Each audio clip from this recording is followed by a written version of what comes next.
Hey nerds, a lot of people had commented on my Asmongold video as well as said in Discord that they actually really enjoyed it. And even though I didn't really want to do reactions to creators anymore, everyone said that they really liked them. So I guess I can do one every once in a while. And Bellular has also started to play Final Fantasy XIV, and people have been asking me what I think. And I haven't really kept up with his videos on it. I used to keep up with his WoW stuff quite a bit, but then when people started to get upset with WoW, it just seemed like the same video over and over about how bad WoW was. And that's nothing against him, it's just not something that I really want to listen to. So he did post a video today that was his experience so far in 14 and what he thought about it. It's only like a 12-minute video, and so I'm going to take this reaction seriously and not meme it like I did the Asmongold one, because I mean, Asmongold is a meme. And I will make sure that you guys can actually hear the video, that my mic isn't overpowering it. Chalk is also joining me again. It actually makes it a lot easier to talk about these things with someone to discuss them with. And I will make sure to pause it and have legitimate conversation. So hopefully you guys enjoy it. And if you like the content, don't forget to like, comment, and subscribe. And here is the reaction to Bellular getting to level 30 in Final Fantasy XIV.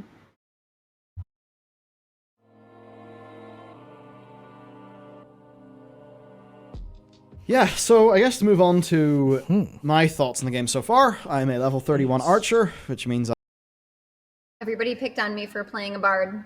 Everybody. Healing. What? This is your time to shove it back in their faces. Yeah. I need to go get all the bard stuff. I'm on that quest right now, I think. Nice one. Very nice. So, level 31 archer, just going about the place. I joined the Limsa, the Maelstrom, as my grand company. Wild. Wild. Unbelievable. Pretty because it looks cool. Does. That's not why he chose it. Not because it looks cool. Because Merlweb had the best speech, her original VA from ARR, before she swapped. I think they changed her in either Heavensward or Stormblood. Well, they changed a lot of VAs in Heavensward, but Merlweb's speech out of all of those for the Grand Companies was the best, and she has best boobs. No comment. Limsa just looks really cool, the city. I've got a Chocobo. The Chocobo's very fun. Very glad I have a Chocobo. So that is, I think a big moment in any Final Fantasy game, I guess, is the Chocobo moment. Have you unlocked it as a companion yet? Or Nope. just no? Okay. No, Cool. I'm level 30 though, so I guess at some point I'll get a quest that will let it be a companion so it can like fight with me and stuff. Yep. But yeah, got my Chocobo. That's actually something I always forgot.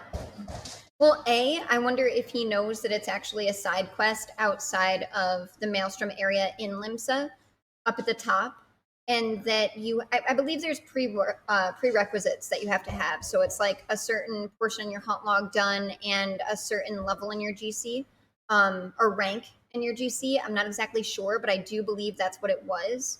And I wonder if he knows that the MSQ isn't going to direct him to it, that it's this quest.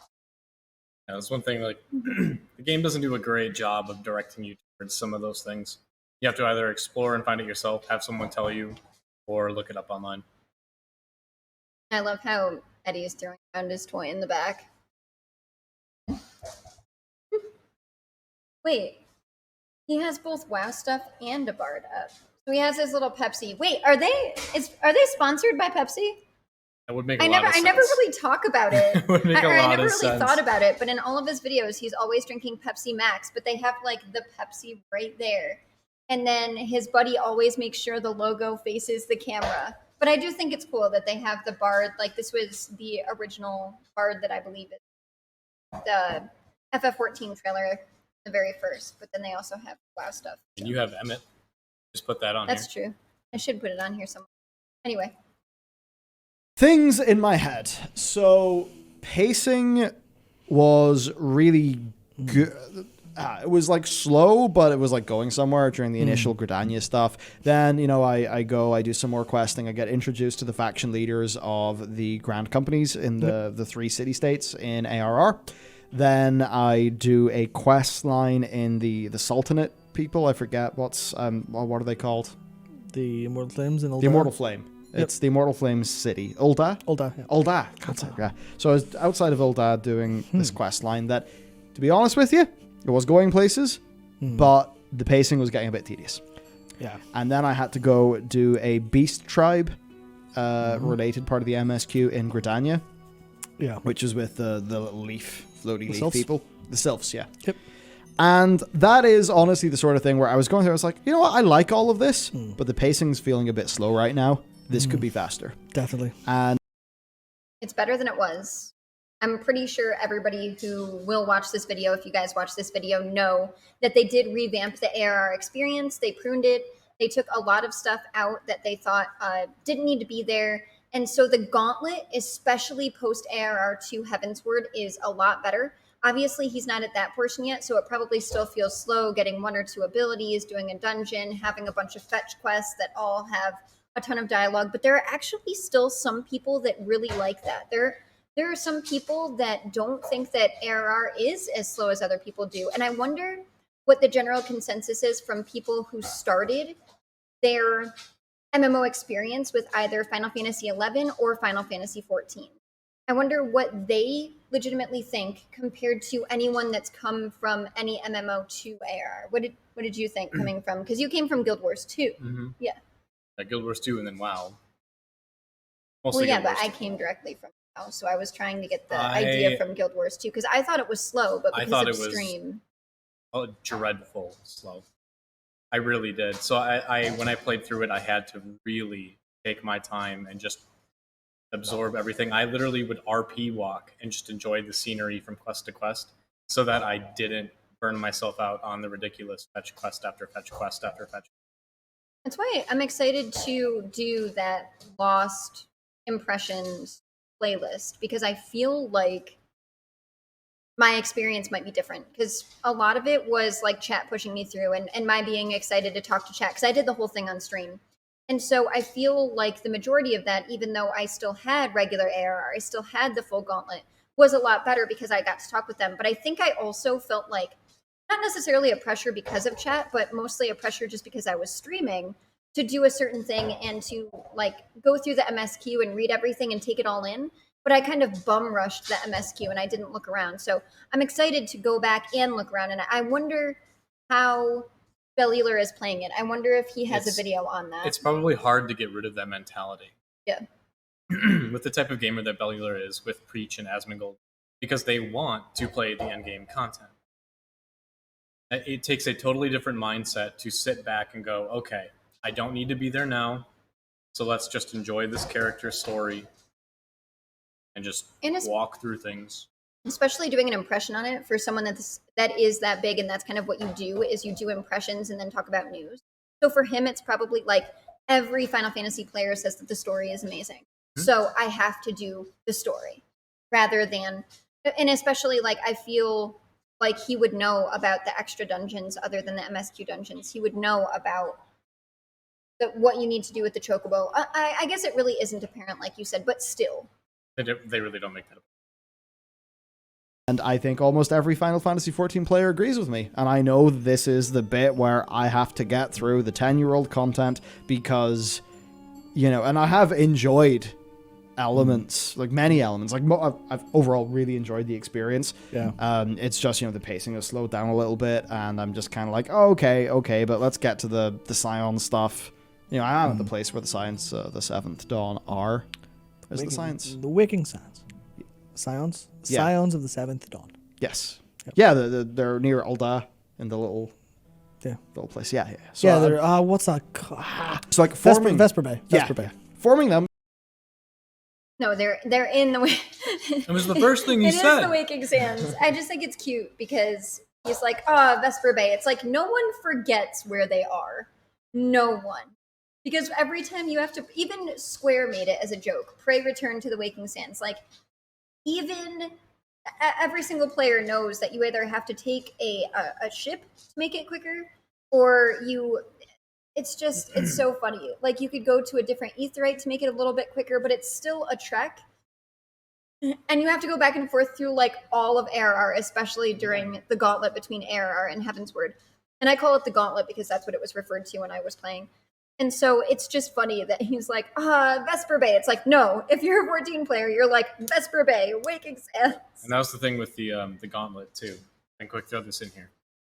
I went through with the understanding that the gauntlet was their like scheduled releases up until Heavensward, right? Yeah, the patches. And so the pacing is terrible. It's like the same quest over and over, but you get additional bits of story that make sense if you remember that it was a monthly scheduled thing. Granted, that's all changed. Streamlined. Yeah, it's a lot more streamlined. They're still like with current expansions though, they're doing schedule, except the story for Endwalker is going to end with 6.0. Like they're still going to have their scheduled patch releases, but it's all going to set up for the next story for. Got it. Okay. So.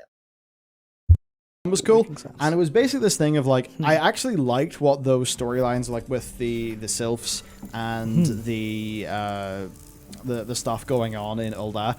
I liked those. It was just the pacing. I mean, the one in Ul'dah did end with me killing a primal. I think, not primal. That was like a primal. It was the primal of the trial Titan. Yeah, Titan. Yeah. Yeah. So that, and you know. I'll get into it because that was basically not really a boss fight. Because I'm at that stage in the game right now where, you know, I've done like 4 dungeons. I've been doing dungeons with you guys. And it's been really fun because I've been clearing an MMO dungeon on a character that I like. Yeah. But I cannot look at those dungeons and say that they're better than WoW's. They are not. The early dungeons are miserable. I actually genuinely... They're not good. I genuinely think... They're okay. Like, they're okay as a thing to do in an MMO to progress your character. But it's... He said he didn't like them, and Matt said they were terrible. Although I will say that one of the things I do like is, especially for the dungeons for the MSQ, it's you go through and you get a new mechanic for like every single dungeon, and I feel like instead of having the tutorial out in the world through everything you do, like in Guild Wars 2, or having the tutorial be very small for WoW in the very beginning, that's like, this is how you do your class, and now here you go. I feel like the tutorial for 14 is like every single dungeon until you get to Heavensward, really. Yeah. With every single boss, it's something new that you haven't seen before until they... Right. So I get where he's coming from, except for like certain bosses, I guess would be even more tedious, like the little ectoplasm that you have to blow up in, oh my gosh, I can't remember the name of that dungeon, but... and then there's like the extra stuff in Tamtara. But you have like your little explosive and you have just the tanks that, and then there's like little ads that come out that you can one shot. But most people other than the tank just sit there and dance for this boss, for this dungeon. And it's so funny. So I get where he's coming from, but I wonder how he feels about it being like more movement based and like focusing on things preemptively rather than reacting to a certain thing that's going on, like what most WoW dungeons are, and having certain things be time gated like that boss, and how he feels about the mechanics, especially for Titan, because he's going to get to, you know, later on for just the next Titan fight, like Titan Extreme, and you're going to have the jails, and you're going to have stuff that knocks you off the platform, and you can't res and things like that. So it definitely ramps up in difficulty.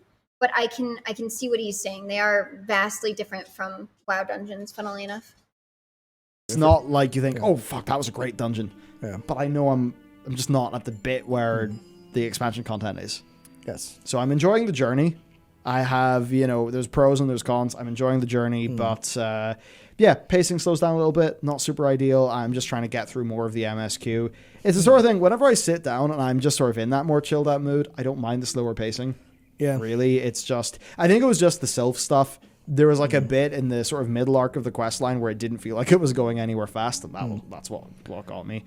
Yep. But from what I understand, as I go into more of ARR, get towards the end, I'm going to be having big fun things. Yes. There's something, the Premadium? Praetorium. Praetorium. Oh boy. I've been told to brace for that. That is... the Praetorium is... almost killed my interest in the game entirely at the time. Wow. Because cutscenes were completely skippable, which means the climax of... Ifrit, that's what people are saying. Yeah, it was Ifrit, not Titan. I have not done ARR in a long time. I completely forget the order of those things. I should maybe just replay it then. I'll just replay it in solidarity with you. Goodbye time. Sorry, Ratchet. But the... I don't even remember what I was saying anymore. My brain doesn't work anymore. It was about dungeons and then something else. I can't recall. Oh, Praetorium. Fuck's sake. Yeah, Praetorium. The Praetorium nearly destroyed my interest in the game because it's the big climb. You forgot the question. He's like, yeah, it's been a long time since I've played AR. I don't know about this, but then I drink your Pepsi Max, Mac. Get going. I do love how he's wearing his near shirt though, but so I didn't play. I feel like if you did it with a group and you said it was your first time and they could see that I don't think your sprout would have fallen off by then. That maybe it would have, depending on how much you've done in the game.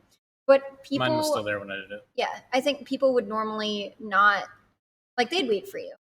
They wouldn't wait for you for Prey Roulette, for MSQ Roulette, which is why they made it so that the cutscenes were unskippable. And even then, people will like DC purposely. Sorry, Eddie's. People would DC purposely and then come back in so that they would kind of like glitch the cutscene so they could get in and start the next fight. But I don't think people would be that bad. And also, every time that it says a big thing of cutscenes like that is going to happen, a box does come up to tell you. So I feel like if he'd mentioned to his group that he was new, people wouldn't grief him that way. But maybe he had a different experience. I liked Prey. I thought the story for Prey was cool. I thought it was really long, but I loved Weapon. I loved Nero. Like, I loved all of it. So memories of doing that, and then just like me running forward and people whispering me like, "What are you doing?" Right. Like, why are you doing the dungeon? Like, what do you mean? Why aren't we doing the dungeon? Oh, we just sit here. I mean, you could say the same for Zaitan for Guild Wars 2. You don't really have to do anything in that either. True. And people complain about that as well. But I could see the difference between the actual MSQ version and then doing MSQ Roulette. But IMAX of 2.0, if I remember correctly, and they could be skipped, which means I went in and I was like, sweet, big long queue time, whatever, happy days. This is a really cool cutscene. That was like 5 minutes. Where's everyone? Oh, okay. They're on the first boss. Okay, I'll run for multiple minutes to get there. They're already ahead. I have another cutscene when they kill that boss. Sweet. And then I had cutscenes upon cutscenes upon cutscenes. I think I managed to press 2 abilities on the last boss before it was over, because the dungeon was almost over by the time I'd watched all the cutscenes, because everyone just skipped and ran ahead, and it was an awful nightmare experience that made me like kind of hate the entire climax to 2.0. And thankfully, the cutscenes cannot be skipped anymore, which means veteran players suffer like hell. Right. If they do MSQ roulette and get Praetorium, they suffer like crazy. But the roulette rewards people plenty, and so they're forced to see it. So new players get the experience better. Yeah. But it's so that's rough. So as a new player, when it's unskippable, I'll be fine. So Yeah, I'll be you're able fine, to yeah. enjoy it on its own terms. It just Yes. sucks for the vets. Yep. Okay, so there's like no situation, because if this was World of Warcraft, I'd go in there and I would, be watching the cinematic while everybody else does the dungeon, kills a few bosses, and then they're like, that dickhead's AFK, and then they kick me from the group. Yeah. So that's like literally impossible in Final Fantasy XIV. Yeah. As of when? Like a new I thing, don't remember. It's new-ish. Right. Because I think I played ARR when Heavensward was out. So I think that was added in either Stormblood or Shadowbringers. Also, like, well, there's someone saying it's good for you watching YouTube or eating dinner. It is like 40 minutes, I think, of cutscenes or something like that. It's huge because it is the climax to the story of ARR. It's just, there you go. Just it's such experience. It's almost the epitome of, well, that, and I think at some point after in the patch content. Storm Solos just said here, would strongly. That's actually a good question for anybody who is looking to comment on this, because I don't really know. But when I started playing, it was the end of Stormblood. Like, it was past all of the patches, and we were just waiting for Shadowbringers, and it was announced. So I know that it wasn't in Shadowbringers that they implemented that, and I don't believe it was the beginning of Stormblood either. So I think it was Heavensward. Correct me if I'm wrong. I'm not a vet. I started playing, like I said, then, and I know that Chalk only got into Stormblood, and he was playing about the same time that I was. So if anybody knows, let us know. We'd like to know. I recommend getting boosted through Praetorium and the other one by a high-level friend unsynced so you can enjoy them. Yeah, Praetorium and Castrum. I can't remember what it's called because all the Garlean location names are very hard to remember. It's like Castrum something. Like there's Meridianum, there's Oriens, there's loads of them. I didn't Stormblood apparently, yeah. But it's definitely... This is going to be harsh. I think that if Bellular wants to have a good experience, honestly, that he shouldn't... I like Matt, and I think their discussions are really good, and usually they're very in-depth. But the idea for the dynamic here is that he is talking about things that he's experienced and asking Matt about them, and I understand it having been a long time since you played ARR. But yeah, there's Castrum Meridium, there's Castrum Abania, there's tons, and then the new one is like Castrum Reginae, or however the heck you pronounce it, for all of the stuff with Bajda.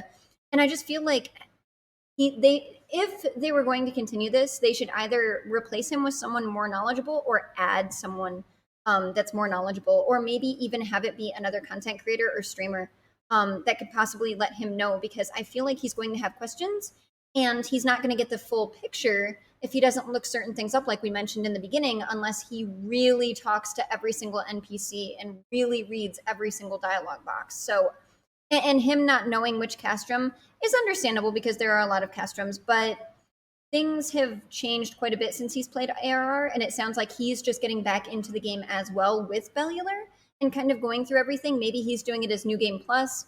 Maybe he's just doing it for Bellular to have someone to talk to. But he just doesn't seem as knowledgeable as someone that you would want for a podcast. Like, what do you think? I mean, I feel like I played a lot more than you did, so I don't know if you get the same inkling, but... No, like, you're absolutely right, though. If Bellular is wanting to talk about the game in this way, it would be a really good idea to have someone guest in. Yeah. Because obviously Matt still played it a ton. So, like, keep him on. He's still going to have a bunch of knowledge. Right. But it's been a while, and he's not, like, super... Like, he loves the game, but he's not super... Right. So having, like, a Zeplar. Right. Oh, interesting. Yeah, Praetorium's almost half a level at every level in roulette now. Wow. So it is just... If you don't mind the cutscenes, have loads of XP. Get half a level. Yep. Castrum Meridianum. Oh yeah, some people are saying don't skip because the fights are fun. Yeah, well, I'll see. So that's actually interesting then. So there's people talking about the Praetorium. Then this is like a historical thing where it like sucked in the past, but it doesn't now. Yeah, but it is also just set aside a lot of time to do this. But that's interesting. That doesn't seem like. That really doesn't seem like much of an issue then. So other things then, So in my experience, Glam. Finally unlocked Glam. Ah, nice one. And certainly the UI and UX of Glam sucks compared to WoW Transmog. Awful, terrible. But I'm like level 30 and the gear I've got's really nice. I'm not used to this in an MMO. That said, I do pick up some archer gear, and it's all these like weird sort of puffy jerkins and stuff. You're like, what's going on here? Oh, you love because he doesn't know. Because he thinks it's just archer gear, and he doesn't know about the getting to Bard, where it is legitimately puffy Bard gear with the hats. Also, Bards have the best glamour. I thought looking like a clown at low levels was a badge of honor. But the other thing too is absolutely right, and he didn't comment on the glamour prisms either, which I think is funny as well, because you actually have to have those instead of just like going to a transmogrifier like you would have in WoW and just switching everything. But also, Matt didn't mention, and I don't know if he's going to, and maybe I just paused it too quickly, and he's upset, is that essentially every single piece of gear the devs really work on for glamour to fit every single race the way they should. So there really isn't a piece of gear that looks bad on something because it looks like too clunky. Like, yes, everybody has different tastes aesthetically, but they make it so that it fits whatever race, and people really praise them for that. I wish their dye system was as good as Guild Wars 2, but the idea that they even have a dye system is fantastic as well. So yeah, Glam, awesome. Devs that work on this, awesome. You love the level 50 Bard gear then? I probably won't. And I'm not planning on playing a bard. So I'm going to get my bard up to 50, roll samurai probably. Fair. Because it just seems like it's a cool design. But No! Although I think that coming from WoW, him swapping to samurai, even though I do feel like bard is one of the most intricate physical range because you have certain things for procs and you have different burst windows, and your burst windows help out all of the other players, especially with your your minuet and your pitch perfect and things like that. And there is a lot more weaving, I feel like. However, samurai I think would be really good for him, especially checking the different melee DPS, because in World of Warcraft you don't have positionals. And so it'll be neat seeing him having to use positionals on a boss that has so many movement impairing effects, or that focuses so much on movement for the boss, whilst also trying to keep his uptime and taking bone stacks if he gets to that point. So I'm upset that he's not going to stick with Bard, but at the same time, I'm excited for him to see how much different melee in this game is. yeah, certainly. It's just that thing with the gear. And it's an engine thing. Yeah. Basically, stuff is less static than it is in WoW. So there's like physics and more things in your gear. Yep. And your gear moves satisfyingly. It like layers on itself satisfyingly. The way that, you can dye your gear.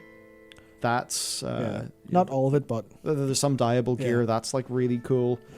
And yeah, you know what? It's just a lot of it's the design of the gear. It looks cool. I like how my character looks. Already I got, for my head, I got an eye patch. I've got various hats. I got glasses-like things. Yeah. And I got like a mask, right? Like a mask. Yeah, the Nighthawk visor, was it? Yeah. Yeah, I remember getting that. Yeah, and I just was kind of... I mean, like, I don't know how this compares to other classes. So he's not playing a Vieira. That's for sure. In the game, or jobs even, or just other things. Sponsored by Pepsi? No, it's just it's an in joke. Again, Someone asked! It's an inside joke, apparently. Okay, then. Oh gosh, that's hilarious, because I was like, wait, because literally Matt's is always like, I don't know. Logo is facing Yeah, the I was camera. gonna show my can, and then I was like, it's been on camera, but I don't know if I should really just... Okay, but that's funny.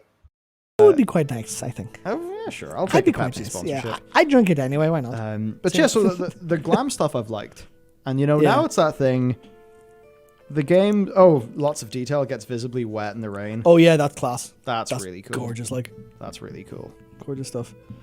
And yeah, the glam plates apparently help with that. I haven't gone into using the plates glamour yet. plates are, instead of individually like casting glamours and stuff, you basically have transmog sets that you can it's like apply sets, for no glamour prisms in city. But that only works with stuff that's in your glamour dresser. So if you like an item, and you want to cast it individually, you'll need it in your inventory. But if you want to use it in a plate, it needs to be in your glamour dresser. So basically, glamour is a piece of shit, but it doesn't matter because the game is gorgeous and all the armor's absolutely beautiful. And the part that I like most is, like, I like some like older sets aesthetically, but every time I I suppose I haven't done it a lot often, but I go to, when I first went to the vendor at in Spoiler for the Shadowbringers like endgame stuff, I was like, all right, try on. Oh, that early Eden set looks great. I wonder what the next one looks like. Oh, that looks better. Cool. And the next one, oh, that looks better. Next one, that looks like the best shit in the game. And then what do you call it? And then Matt shows up and he's on a samurai in like full Eden Morn set, the full Savage set. Yeah, I'm just like, cool. like I say this to him every time his character shows up in front of me, especially if it's outside and he can mount up, because he plays in like an aura female and is on the I think it's a store mount motorcycle, or maybe it's something else, but it's just like that's a samurai dragon girl with like dark accented hair in the Edenborn set on a motorbike. That's so fucking cool. So obviously he doesn't know that the Shisui set for every single job is the best set. I'm sorry. The Eden set is cool. All of the weapons from Ultimate are cool, but it's just we have the Violet Tides is the best, no matter what you play. I'm sorry, hands down. But especially the tank set. Okay, bye. I feel like cool. a lot of the gear is JRPG cool. It's cool. But you know, I kind of like it. So yeah, the glam stuff's satisfying. I'm trying to think if there's anything else to talk about. I know that like I'm in a grand company now, and that means whenever I do fates, I get seals. Yeah, you get what are they called? Because I know I have they're flame no seals idea. for I don't know Mortal what Flames. they're called. But it seems like there's other things there progression for me. That's ARR stuff, so I'm just pressing through to hit Heaven's Ward. Yep. That's the plan. I'm having fun. I'm going to keep with it. Yep. I'd be lying if I said it was the most high octane, incredible experience right now. It's obviously slow, and it obviously is a Realm Reborn, and it's totally. A Realm Reborn has met my expectations. Storm Seals, people say. It's met my expectations with what Final Fantasy players have told me to expect of ARR. Yeah. And I think because of that, I am enjoying it. Now, I could imagine that if you were an average sort of gamer and you heard all these people singing FF's praises based on Shadowbringers, and then you played ARR, you'd be like, what are these people smoking? What are they smoking? Yeah. This is insane. Yep. But it's not like that. Yeah. So I also wonder too, speaking of him not knowing about the Chocobo, is if he doesn't know about the seals that he gets, and then once he gets to a certain rank in his GC that he can turn things in for ventures and stuff, depending on how many NPCs he's talked to, or how many people he's talked to while he's played the game, is the other thing too. I wonder if he actually knows about having retainers and things like that and sending them out and leveling them up, especially now that he's level 30. So I'm really curious to see where this goes. It sounds like he said, this is pretty much what I expected. From what people have said, it was pretty good knowing that and being someone who likes, Final Fantasy games. But if you were a different gamer, coming into the MMO, you might not like it. You'd be like, wow, this is really slow. And I agree. I get that. And that's why I'm really curious about what Asmongold is going to be honest. Right. And like absolutely honest. He's holding a good mentality with it. He's taking it for what it is. He's not trying to overhype it. He's not trying to think of it in a bad way. Yeah. He's just enjoying the ride for now. Although I do think it's funny that he said the dungeons are pretty much terrible, and then he's like, I mean, they're okay. Some of them are fun. But yeah, so if you guys like this and you want to see more on Bellular's journey or anybody else that comes out, let me know in the comments below. And again, please answer any questions I posed and check the links if you want to support the content. Thanks, guys, and I'll see you at the next one.